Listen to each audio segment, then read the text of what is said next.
I stayed overnight in Pentwater on Monday with my mom, and we just took the day off. I got my hair done. I don't know if you can see my stripes. I got my hair done by a high school friend. Pentwater is my hometown, and so it's really home territory. It was weird because everyone I grew up with is gone for the most part, but there are people here and there that know me or that I ran into, and that was kind of cool.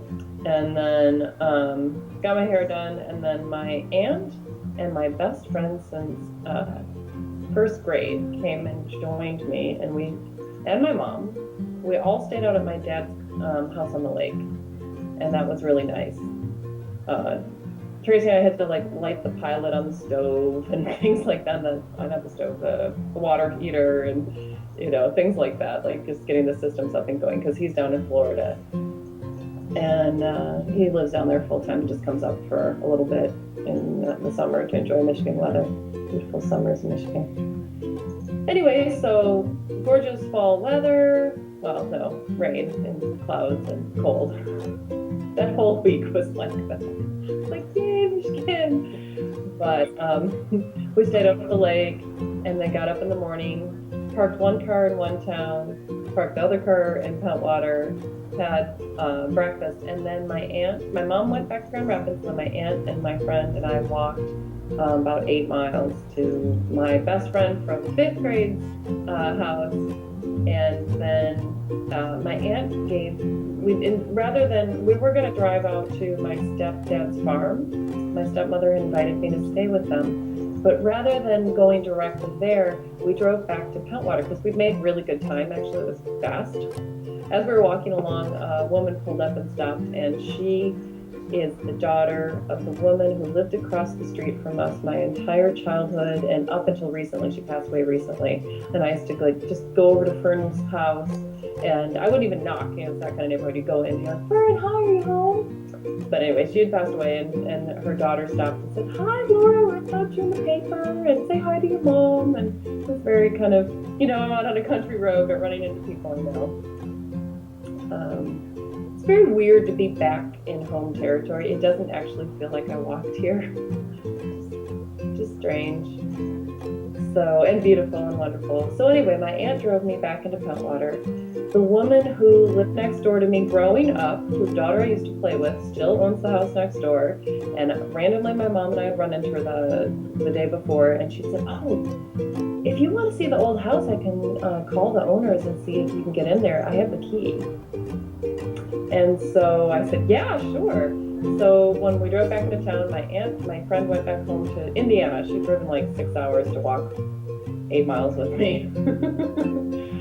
And anyway, we went to the farm, and first we went to my old house that I grew up in and had a tour of it. And it's like Bizarro world.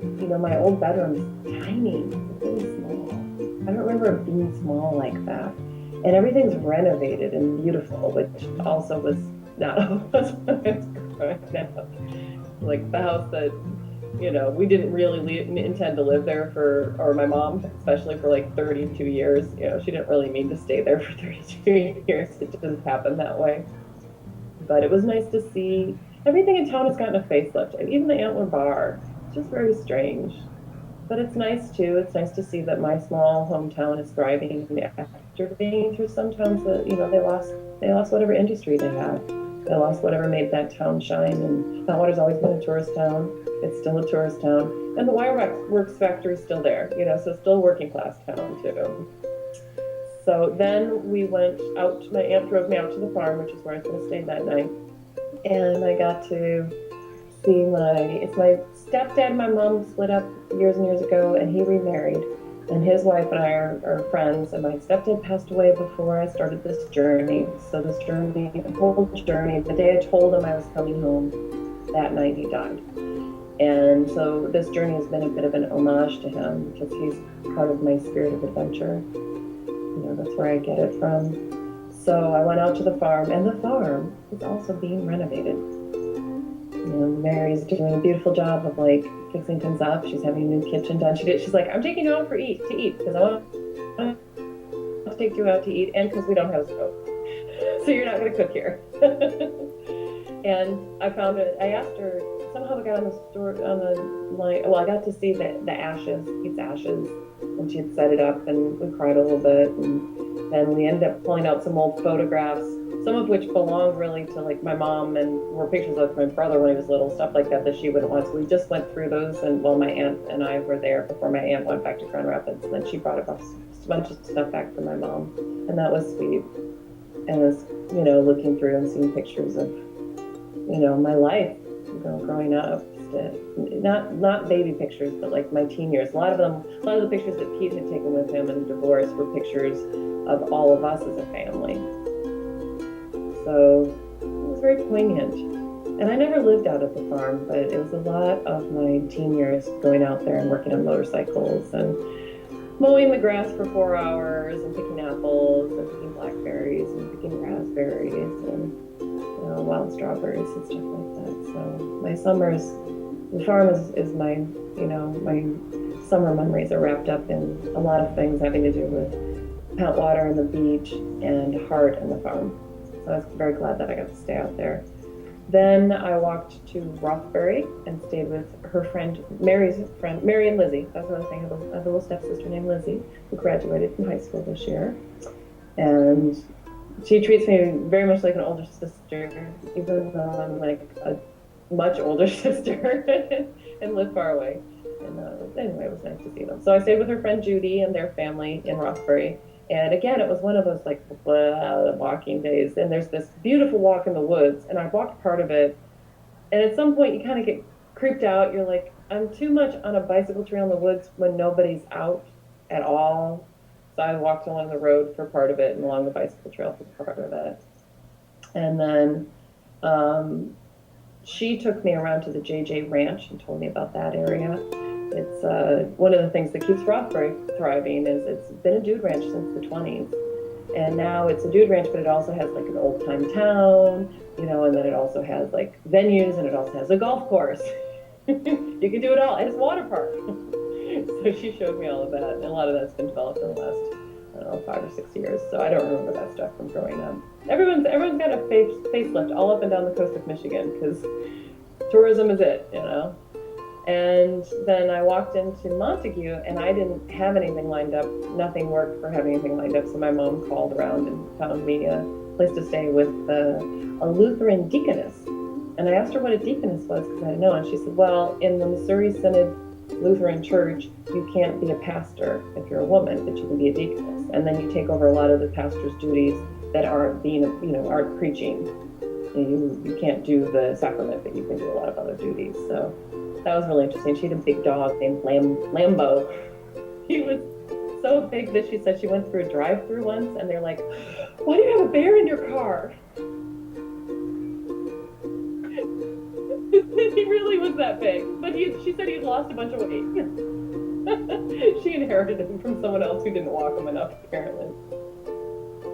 So Lambo was adorable, and we went over to her friend's house, and she'd cooked dinner, and she had she also had a dog, so it was, the dogs were playing, and we were all hanging out and chatting everything. It was nice, but I was exhausted because that was one of those cold. It was just cold and rainy. It was just how my childhood of Michigan as I remember it. And then the next day, I got up to walk to Muskegon. Still didn't have anything lined up for that. I thought Michigan would be easier, and because I know a lot of people there, but it is the same thing. It's always kind of like, well, bye, I'm gonna walk and see what happens. And that day there were 50-mile-per-hour gusts of wind and rain and cold, and I'm like, yay! But it was really beautiful walking still, just through the woods, and it's something I've been thinking about since I reached Michigan. Is Michigan has really big trees, like very tall and very big. I guess it's because there are a lot of oak trees, old oak trees. So everything, when you're not on the main highways, everything off of that is like the woods until you get to a town or the lake. And the causeway, I walked down, and a gentleman comes up to me and just says, what are you doing? And we chit-chatted. I told him, and he's like, that's really interesting. And he said, I'm going to contact the Muskegon Chronicles. Oh, okay, that'd be great. Yeah, I love press. That's fine. And he texts me about an hour later, and I hadn't reached my host yet.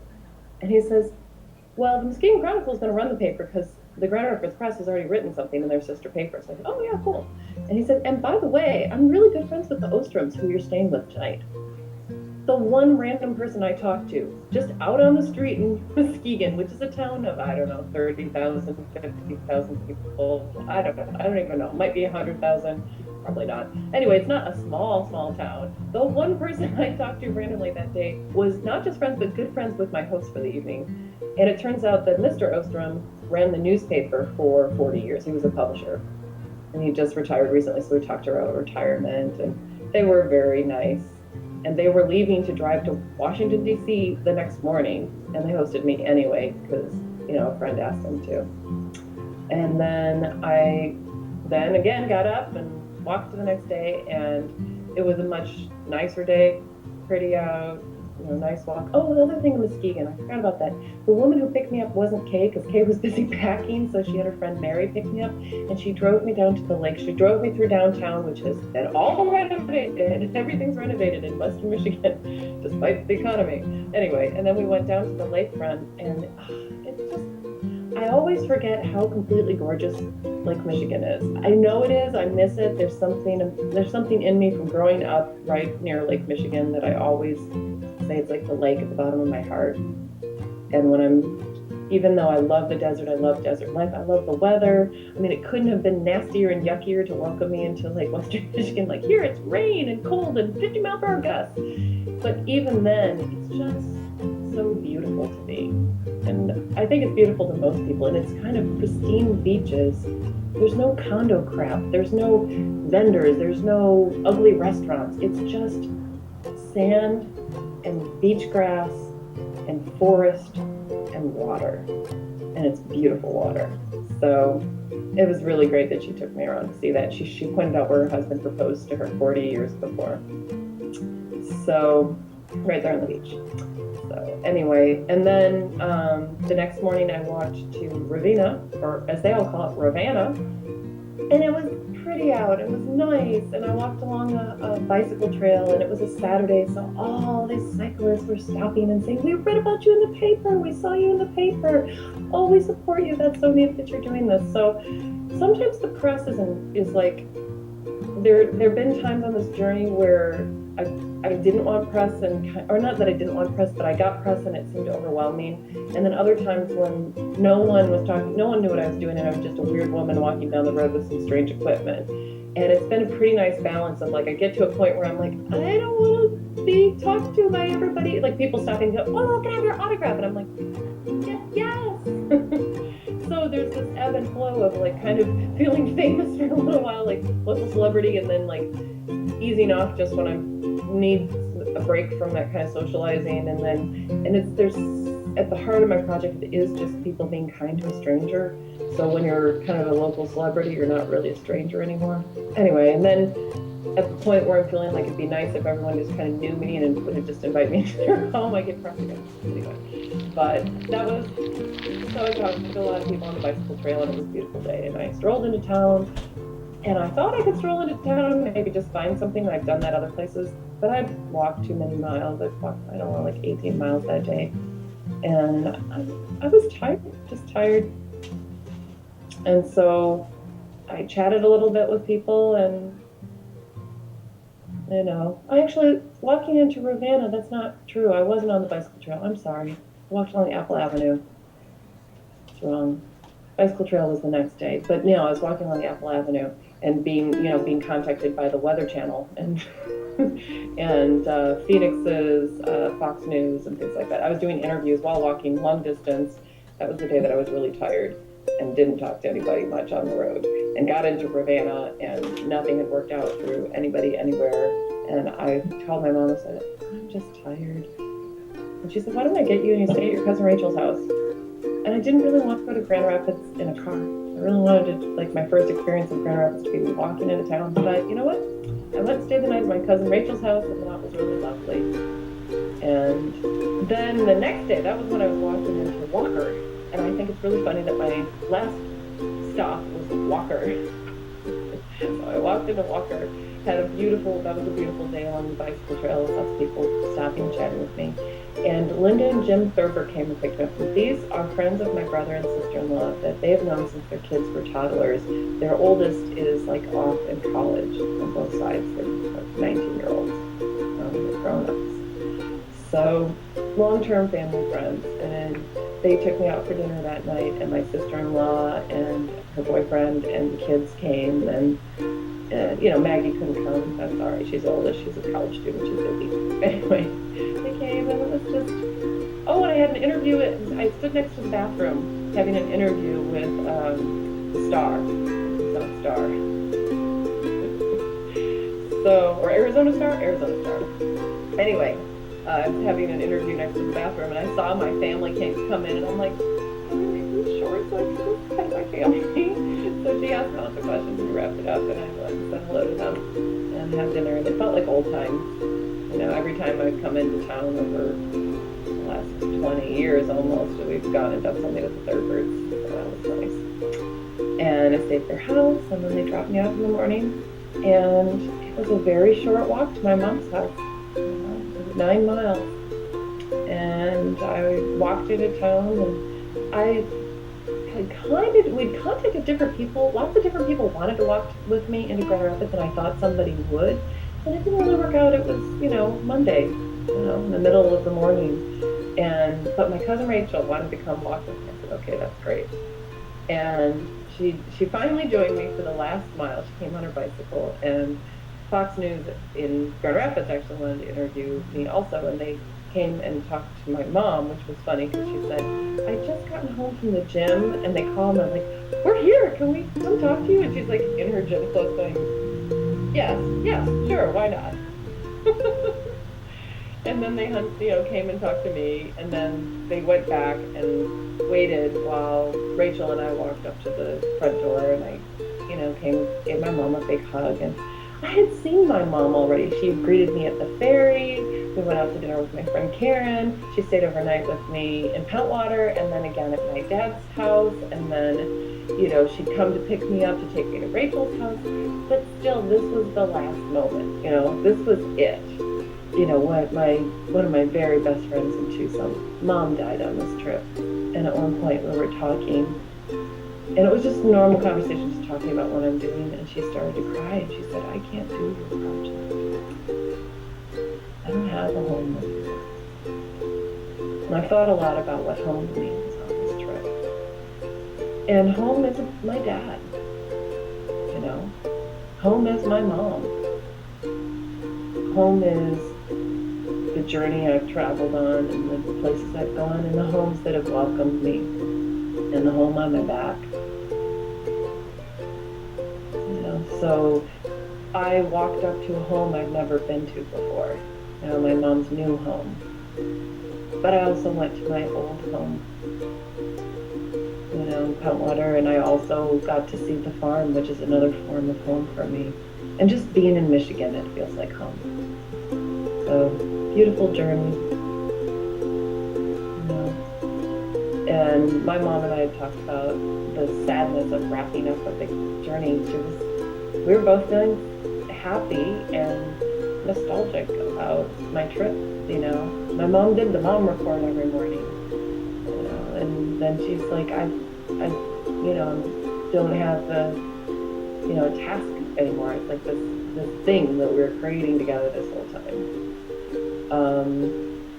And then since then, I've been walking around ArtPrize and talking to the artists because everybody else has been at ArtPrize for 2 weeks, and I just got here, and it's a weird feeling of like,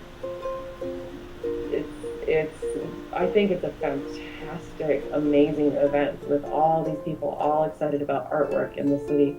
But I didn't even vote for anybody, not even myself. I didn't vote at all in the whole thing. I wasn't even here. And when I got here, it was just the last 2 days of voting. And the first day I thought I was going to go right downtown and look at everything. Instead, I took a couple hour nap, putzed around, finally went down to the gallery, and I'd had my reception the night that I got to my mom's house. We went down for the reception. Again, friends and family and old friends I haven't seen in forever showed up. So it's always a weird thing to finish a big project.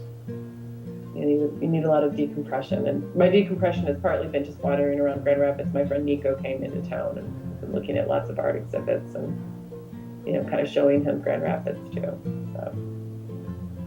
So anyway, and then I won an award. That was a big shocker. Pardon me? Yeah, I didn't. We went to the award ceremony, and I said, "Mom, it's so cool that we got to go to the award," because they invited me for free because I was on the jury short list. I said, "But I'm not going to win anything, But it's really cool that I got invited to the party." And then the first cash prize that they talked about was sustainability, and I'm like, "Oh, okay," and I'm thinking it might be time-based or something. There were a bunch of different jury awards, like 6 of them. And I'm like, kind of half listening, and then they're like, "And the winner is Laura Milkins," and I'm like, no. I was like, really? Wow. And my mom just whooped, my aunt whooped, and they were like hugging me, and I'm like, really? So I'll have to go back and listen to because they did little video clips with the jurors where they talk about why they selected the work that they selected, and I was like, I'll have to listen to it again because I'm busy hugging family going. And in the after party, they asked,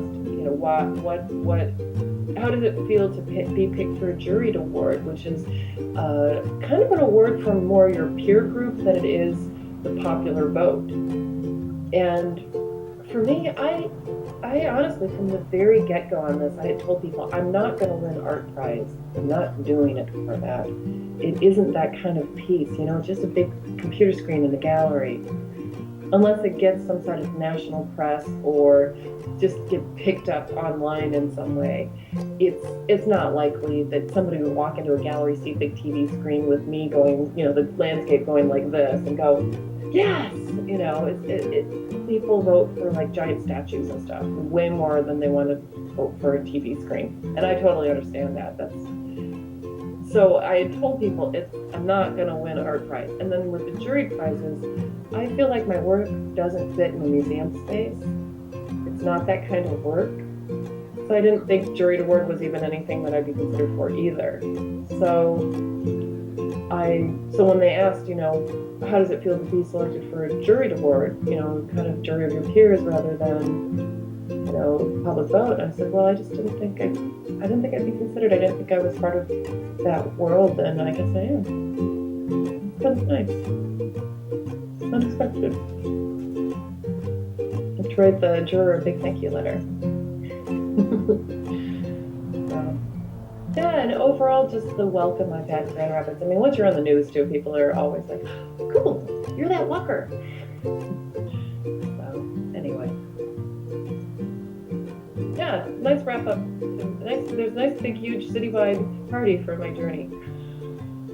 It has nothing to do with me, but it's nice. And some of it, the TV stuff-wise has been, like, interviews, so sort of has to do with me. Yep, 8th, 9th, and I'm done. I can go back to wearing normal clothing. I can pack up my computer. I don't have to wear it all day, every day. I don't have to wear my little webcam. I can go to the grocery store without being a public spectacle. I can go for a run. I haven't been for a run in 5 months, and I love running. So I haven't been to a movie theater. I mean, it didn't fry these computers, which I find shocking. These are great, great, great computers. They're really good. I would like clunk it out and sand would pour out of it, and then just use the other one the next day, They'd be fine. 100-degree heat every day for 5 months, or not 5 months, 5 weeks, and they just kept going. Only had one time when it's 113 degrees and I walked 18 miles, and at the end of 18 miles, one of my computers was like, no more, and it just stopped. But mostly it worked. It worked. I did it. It worked. I made technology actually work for 2,000 miles through country roads and state highways and county roads and on farms and in ranch country and through flooded areas and over hills and dales and mountains and grasslands, and it worked. didn't work perfectly, and there were, technical blah to like making any of this stuff be something, but people watched it. A lot of people I've met here were like, I found out about you from Kickstarter. I've been watching since the beginning. And I'm like, wow, like in no way did they ever communicate with me on this at all. And I just watched it, so it worked.